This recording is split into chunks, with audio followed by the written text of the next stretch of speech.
Hi guys, it's me, Coach Rebecca. I am going to go live for a second to talk about motivation. I've been hearing from a lot of athletes, parents primarily, that motivation is starting to become a big struggle. So I know right in the beginning of the shutdown, it was sort of like disappointment and shock. And oh my gosh, we get to sleep in. This is kind of cool. And then it went to, okay, I'm getting a little negative. And then it started to get to the point where, well, what's the point anyway? Why am I even doing this? I don't even know when I'm going to get back to my sport. And then a lot of athletes are actually sinking into what we could call depression. So I wanted to talk to you a little bit about warning signs and then what to do to get your athlete moving again.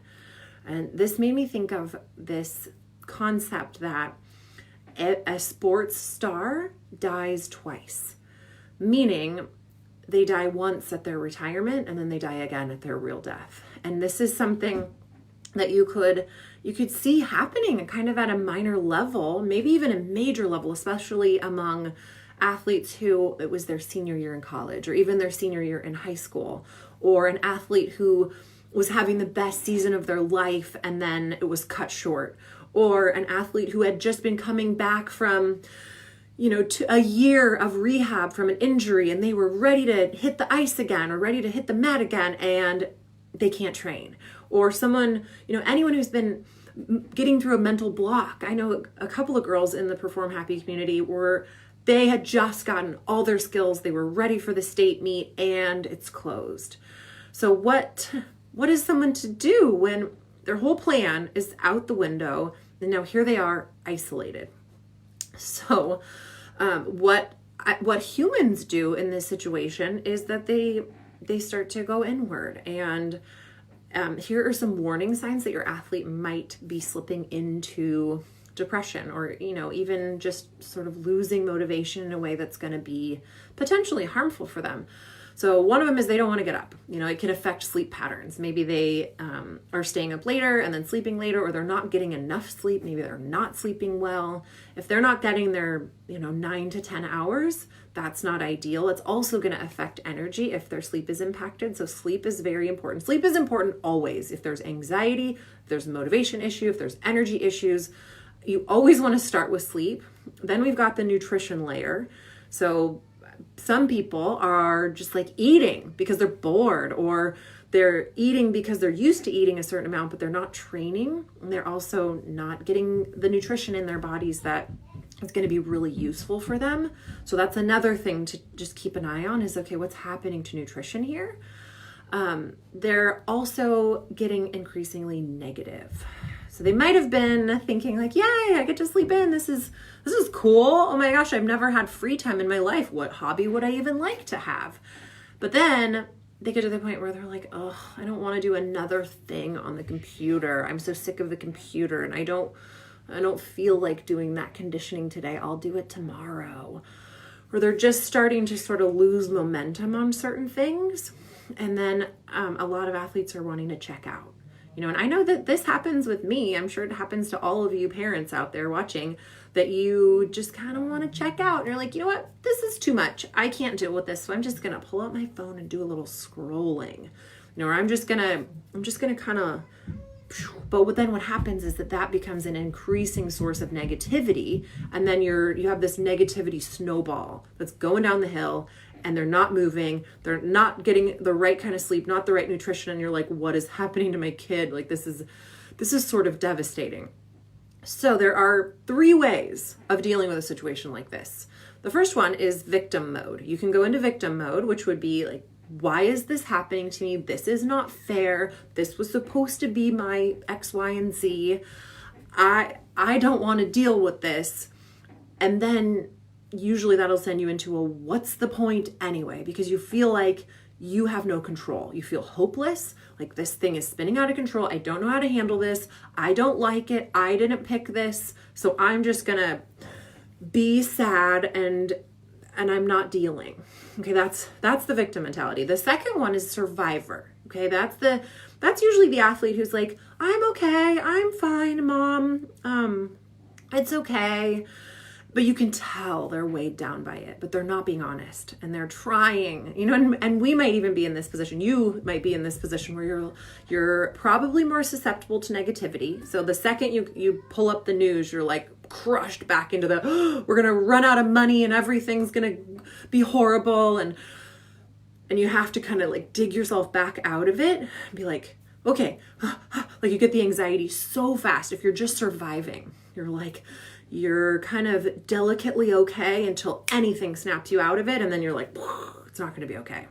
And this is where a lot of our athletes are. They're trying. It's a lot of where we are. We're like, it's going to be okay. It's going to be okay. Oh my gosh, is it going to be okay? Maybe it's not going to be okay. It's going to be okay. And so it's a very hard place. I can like feel my anxiety just talking about that. Then there's the third choice. Okay. This is the way that I would love for all of us to take this on is like a champion. So a champion mindset means you see nothing but opportunity here. And you're like, ooh, oh my gosh, all of my ailments will heal. I have never had a day without pain in 5 years. I don't have to have all that impact happening. Okay. You're excited about what this will mean for you physically, mentally, spiritually. Your family will grow in ways it never has. I don't mean everyone's getting pregnant, but like you're going to be able to come together. You're going to have gratitude. You're resilient. So you know that the hard parts about this are just an opportunity for you to rise to what you're made of. And you see this as a killer opportunity to get your strength up so that when you get back, when practice does happen, you are ready, you're excited, you're happy. You're actually the one who's creating the community. You're the one who's saying, hey guys, let's get on Zoom and do a workout today. I'll lead it. Oh, I have an idea. Hey, how are you guys doing today? You are the one who's expressing gratitude. Like, Mom, it's so nice to see you so often. That's the attitude that really we want to have all the time, right? And there's nothing like a crisis to bring out the champions. So here's the problem. Humans are designed for interpersonal contact. We are. We need to feel like we belong. We need to feel like we're a part of something. We need to feel like people like us and want us, and we need physical touch. So how do we do that when we can't? And that lack of connection, that increase in isolation can lead to negativity, loss of motivation, and depression, even in normally mentally healthy people. This isn't just, the stress case athlete. This is every single human is affected by isolation if they don't plan for it and if they don't prepare. So you have to stay ahead of it and get yourself into that champion mindset. Now, here are some of the biggest mistakes that people are making right now. Number one, not having a plan. Assuming that you're just going to kind of like white knuckle until the earth opens up again and then everything will be fine again. Well, here's the thing. We don't ever know how the world is going to go. We don't ever know that there's going to be a state meet. We don't know. I have a friend who's like, Rebecca, you could get hit by a bus at any time. So what are you doing today to express the gratitude for the life that you live? And that's the thing. That's where this situation uniquely can create a life that you're meant to have. Because if we're always in this, well, when this gets fixed, I'll be okay. When I get this skill, I'll be happy. When the earth opens up, I'll be okay. When my job this, or when my money that, or when my husband this, or when you can't live that way. And you definitely can't live that way right now. You have to be fiercely committed to being okay in this moment, in this situation, before you'll ever be able to be truly happy and truly thriving in any situation. So you can't not have a plan. You have to be planning for the present, not planning for the future, planning for the present. And then the next biggest mistake is procrastinating. Like, I don't feel like doing that today. I think I have a sore throat. I think I have the corona. I can't exercise right now. No, you do it. You do a little. You do the best that you can, because every time that you push it aside, you're allowing the negativity to come in and take over, and you're not getting those happy chemicals that flow with exercise. And a lot of us, especially very active athletes, we need the physical movement just to get the happy chemicals flowing. A couple days without exercise and we are not ourselves. So that has to be a priority. You cannot procrastinate on moving your body. Just don't do it. If that means you wake up, You put on something. You throw your hair in a ponytail. You put on something other than your pajamas and you go outside and you do 50 jumping jacks. Like, that's what it means. But you have to move your body. No procrastination on moving your body. Then the next biggest mistake that people are making is losing connection with their sport. A lot of the time when you get brought down by a situation like this, you don't even want to think about it. It's like when my athletes who are struggling with mental blocks, they don't even want to see that video of them tumbling because it makes them sad. That's the opposite of what we need to be using that for. Use that to show you the hope and to get connected and get excited. And if those of you who follow me on Instagram, I posted a couple days ago about an athlete named Marilyn King, who I cannot stop talking about right now because she had 7 months out of training immediately before the Olympic trials because she was in a car wreck and she broke her back. 7 months, no training. All she did was mental training. She stayed positive. She stayed excited. She stayed connected to her sport. She practiced imagery, which is something that I am going big time full in on right now in my community. And she did not ever lose hope. She did not. She knew, I will go out there at Olympic trials and I will be in the top 3. And she got second place with 0 physical training and 7 months off because she never lost hope. So this is critical, you guys. And she had to exist in her body during those 7 months. She couldn't just be like, oh, until I get there, I'll be sad. Like, no, you have, who knows? Maybe you then get hit by a bus at the 7-month mark. You guys, like, we have to be present and be okay in this moment, in this situation, no matter what's happening for you. There's just really no other way. So, okay, other negative things that can happen or other mistakes that people make is decreasing the amount of physical activity. I know you can't necessarily train 6 hours a day if you were an elite 2-a-day athlete, but go for a run. Like, the amount of physical exercise is going to pay off big time in mental and physical health. So prioritize it. And then the last biggest mistake is getting negative.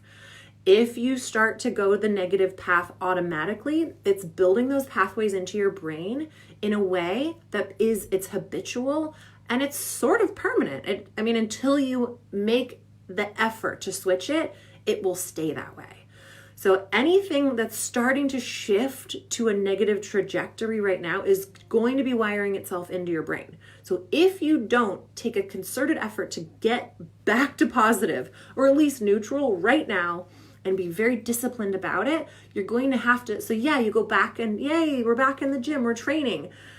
But I am bummed out habitually and my brain is used to thinking everything is not on my side and I'm a victim and I can't believe this is happening. And of course she's getting her skills before I do because isn't this just my luck? So we have to change the mindset now, not only so that you don't end up miserable for the next however many months, but so that you can seamlessly emerge back into whatever life is when that happens, okay? So think about it. Do you want to be more motivated and inspired right now? Do you need something? Are you feeling like, oh, yes, I want to be, but I just am not? And then what is self-motivating you right now? What is it that's getting you up, that's getting the hair in a ponytail and getting that t-shirt on and getting you upside down again and getting you logging into Zoom for 47 Zoom meetings? What is it? That's the thing that we need to grow like it's your little baby. Whatever that is, maybe it's that like, I love my sport. I love my friends. I love my coaches. Whatever that teeny little thing is that gets you moving, we got to love on that big time. Okay, now here's what you need to do to get yourself out of the hole. Here's my suggestions. Number 1, daily connection and accountability with trusted people who understand what you're going through.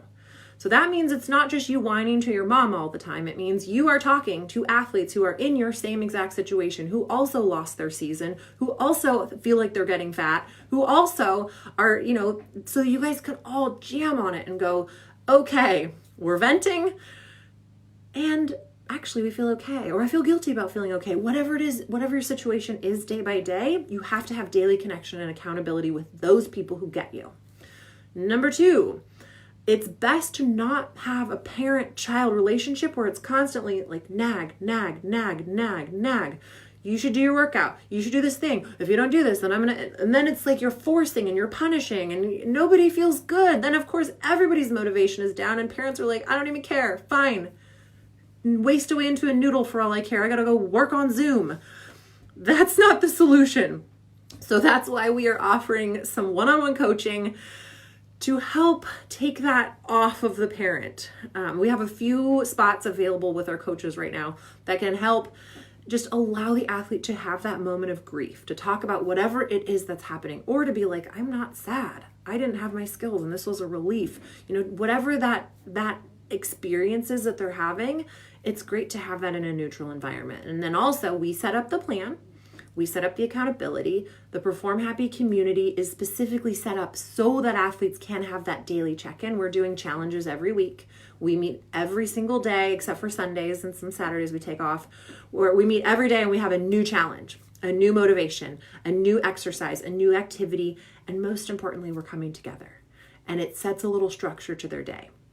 So if it's not us, that's fine, but get your athlete in touch with somebody neutral who's not going to be the nag, but who's going to be able to help them air out some of this that's happening.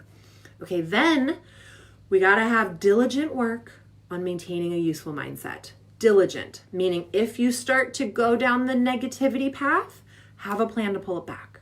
Have a plan to refocus. Have a plan to get grateful. Last week we did a challenge that was it was called the Happiness Challenge. And it was all about gratitude, kindness, putting out good things, forgiving.